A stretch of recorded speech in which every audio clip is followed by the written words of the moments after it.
नमस्कार दोस्तों, मैं रवीश। आज जब मैं यह वीडियो बना रहा हूं, देश के अलग अलग कोनों से एक ही सच्चाई सामने आ रही है। अब तक 16 BLO मौत के हवाले हो चुके हैं। किसी ने दबाव में आकर आत्महत्या की, किसी का शरीर इस बेतहाशा काम और तनाव को सह नहीं पाया और हार्ट अटैक से मौत हो गई। लोग अब भी SIR में रात रात भर काम कर रहे हैं, लेकिन सिस्टम की रफ्तार इतनी बेरहम है कि इंसान की थकान और उसकी जिंदगी दोनों इसकी नजर में सिर्फ एक फॉर्मेलिटी बनकर रह गई हैं।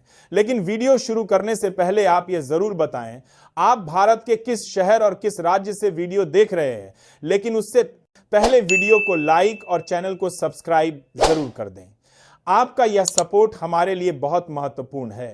दोस्तों, जब भी चुनाव आते हैं, आप और हम सिर्फ नेताओं की रैलियां देखते हैं, घोषणाएं सुनते हैं, पोस्टर, नारे और सोशल मीडिया पर हो रही लड़ाइयां देखते हैं। पर इस लोकतंत्र की असल मशीनरी जो चुपचाप काम करती है, उसकी थकान, उसकी तकलीफ हमारी नजरों से बहुत दूर रखी जाती है। इन्हीं चुपचाप काम करने वालों में आते हैं BLO बूथ लेवल ऑफिसर, वही अधिकारी जिनके दम पर वोटर लिस्ट बनती है, वही लोग जो घर घर जाकर नाम जांचते हैं, जिनकी वजह से आपको मतदान के दिन एक पर्ची मिलती है और आप गर्व से कहते हैं मैंने वोट दिया। लेकिन यह एहसास किसी के रात रात जागने की कीमत पर खड़ा होता है और इसी कीमत ने देश के अलग अलग हिस्सों में 16 BLO की जान ले ली।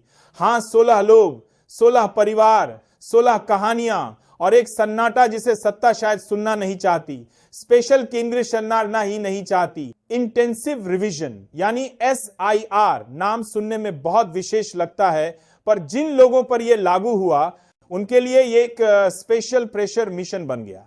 घर घर जाना, नाम मिलाना, डाटा अपडेट करना, ऑनलाइन अपलोड करना और डेडलाइन ऐसी जैसे चुनाव कल सुबह हो। सोचिए, कुछ BLO ऐसे थे जो 12-14 घंटे काम कर रहे थे। कुछ लोग 2-2 किलोमीटर पैदल चलकर दूर दराज इलाकों में लोगों के कागज जांच रहे थे। और जब समझ नहीं आ रहा था कि पहले घर चलें या पहले काम पूरा करें, तभी किसी को हार्ट अटैक आया, किसी ने तनाव में दम तोड़ दिया, तो कोई अपने आप को ही दोषी मानकर जिंदगी से हार गया। लेकिन सरकार चुप है। जब किसानों की मौत होती है तो सरकार कहती है डेटा नहीं है। जब मजदूर मरते हैं तो कहा जाता है जांच जारी है। और अब जब BLO मर रहे हैं तो चुप्पी इतनी गहरी है कि लोकतंत्र के भीतर से आवाज भी नहीं आ रही। अजीब बात यह है कि जिन लोगों की वजह से चुनाव संभव होते हैं, उनकी सुरक्षा, उनकी सेहत, उनके लिए कोई स्पेशल स्कीम, कोई स्पेशल ध्यान, कोई स्पेशल मुआवजा नहीं दिखता। राहुल गांधी की टिप्पणी और सियासत की चुप्पी। राहुल गांधी ने कहा है कि SIR एक थोपे हुए अत्याचार की तरह है, क्योंकि इंसान से मशीन जैसा काम करवाया जा रहा है।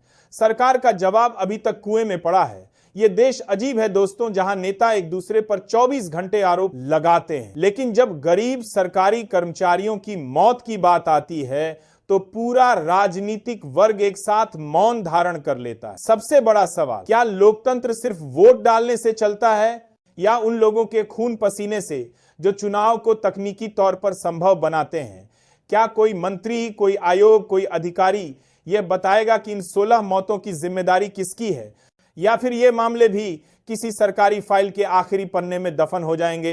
अंत में एक चुप्पी जो चीख रही है। दोस्तों, कभी कभी मौतें सिर्फ मौतें नहीं होती, वे एक चेतावनी होती हैं, एक धक्का जो बताता है कि सिस्टम में कहीं बहरी खराबी है। इन 16 परिवारों की चीखें सिर्फ उनके घरों में नहीं, बल्कि लोकतंत्र के उस कमरे में भी गूंज रही हैं जहां अक्सर आंकड़ों का शोर इतना होता है कि इंसानों की आवाज दब जाती है।